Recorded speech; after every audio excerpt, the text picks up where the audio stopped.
کہیں جا رہا تھا ملک سے باہر. اللہ تعالیٰ آپ کو سلام.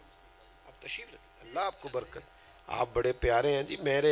میرے تو آپ پیروں کو ہاتھ لگا رہے ہیں, میرے تھے سے قابل نہیں چومے جان. آپ بیٹھ جائیں, مہربانی کریں. اور یہ ہاتھ پیر چومنا یہ اتنا ضروری بھی نہیں, بات ماننا ہی ضروری ہے. یہ بھی آج کل بڑا عجیب معاملہ بن گیا ہے. بعد پیر صاحبان بڑے خوش ہوتے ہیں. خدا کے بندے دین سمجھا کے خوش ہونا چاہیے, اللہ اللہ کرا کے خوش ہونا چاہیے. نبی پاک صلی اللہ علیہ وسلم نے فرمایا جو اس بات پہ خوش ہونا کہ میں آؤں تو لوگ اٹھ کے کھڑے ہوں, اور چاہے کہ میں آؤں تو لوگ اٹھ کے کھڑے ہوں, فرمایا جہنمی ہے وہ بندہ. اس کے نفس کے اندر اس طرح کی خواہشیں پیدا ہو. اس لیے چیزوں کو سمجھنا چاہیے. بہرحال آپ کا پیار ہے, اللہ آپ کو سلامت رکھے. آپ سب کو اللہ جزا دے. سنیے اور یاد رکھیے, خیر خائی کریں, بھلا کریں.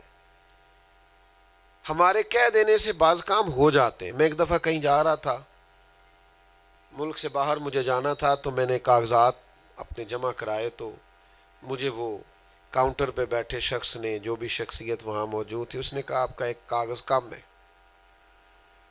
تو میں نے کہا ٹھیک ہے, وہ بلدیہ سے بننا ہے تو یونین کونسل سے بنوا لائیں. تو میں نے کہا ٹھیک ہے, گاڑی میرے پاس ہے, میں واپس اپنے شہر جاتا ہوں, بنوا لیتا ہوں. تو تھوڑی باتیں ہوئی تو مجھے پہچاننے لگ, کہنے لگے آپ فلاں صاحب ہیں. میں نے کہا ہاں, نام تو میرا یہی رکھا ہے, میری دادی نے رکھا تھا. میں نے کہا یہی نام ہے میرا. تو وہ کہنے لگے کہ پھر آپ ٹھہریں, اگر آپ وہ ہیں تو پھر آپ ٹھہریں. انہوں نے وہیں کمپیوٹر سے ایک کاغذ نکالا, مجھ سے دستخط لیے, کہنے لگے آپ جائیں, کام ہو گیا ہے. میں نے ان سے کہا میں خوش نہیں ہوا. وہ کہنے لگے جی کیوں؟ میں نے کہا میں یہ سمجھا ہوں کہ آپ سارے کام یہاں کر سکتے ہیں, ایویں بندیاں نو پھیرے لواندے ہو, جاؤ فلانا کاغذ لے کے آؤ. اور رب دی مخلوق دی مدد کرو, اللہ راضی ہوئے دا. اس کا مطلب ہے کام یہاں ہو سکتا ہے, کل آنا پرسوں آنا, کیا مطلب ہے اس کا؟ کر دیں آپ. خیر خائی کریں, بھلا کریں, کسی کا نفع کریں, کسی کے کام آئیں. آپ یہ کر کے تو دیکھیں, آپ کا بے چین دل چین پائے گا, بے سکون طبیعت کو سکون آئے گا.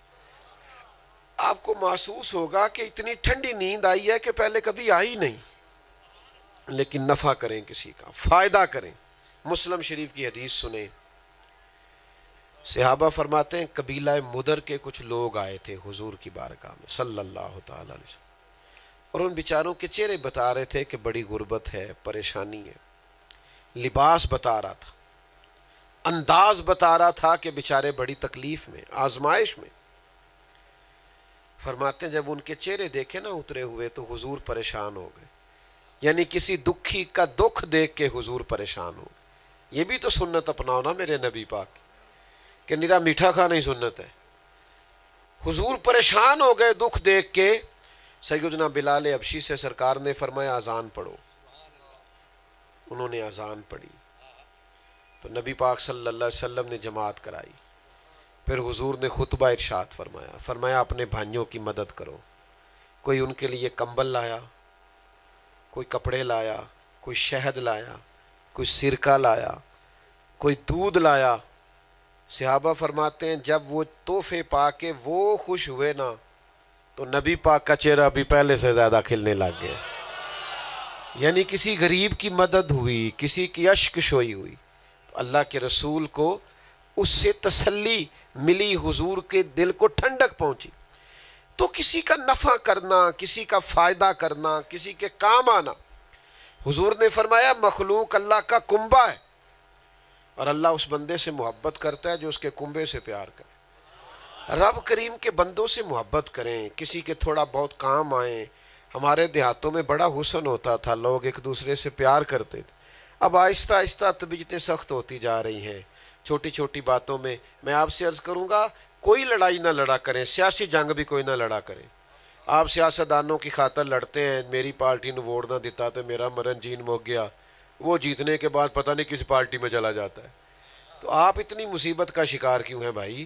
آپ تھوڑا سا سینے میں گنجائش رکھیں, پیار کریں, محبت کا لب و لہجہ اختیار کریں, ایک دوسرے کے لیے اپنے دل میں پیار کے جذبات رکھیں. پابندی سے نماز پڑھیں, درود و سلام ذوق سے پڑھا کریں.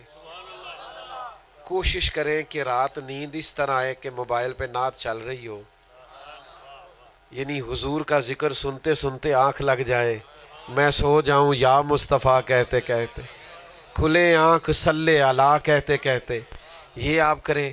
اور دوسرا میری آپ سے بڑی درد مندانہ اپیل ہے، قرآن پاک کی تلاوت کو خوب وقت دیں، ضرور روزانہ کچھ نہ کچھ قرآن مجید پڑھیں۔ اللہ میری آپ کی حاضری قبول فرمائے۔ سلام